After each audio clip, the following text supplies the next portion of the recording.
speaks to extracting the sum of $400 million from the Capital Development Fund for use in the implementation of Phase 8 of the Bauxite Community Development Program over the years 2025, 26, 27, and 28.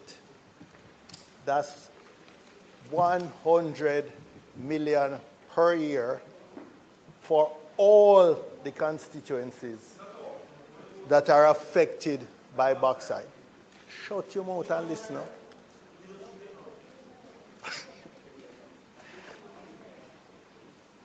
Madam Speaker, that 100 million a year is really an embarrassment.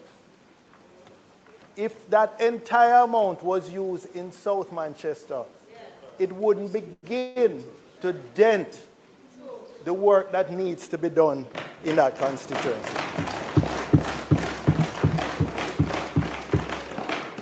It's quite frankly inconsequential relative to the needs of these constituencies.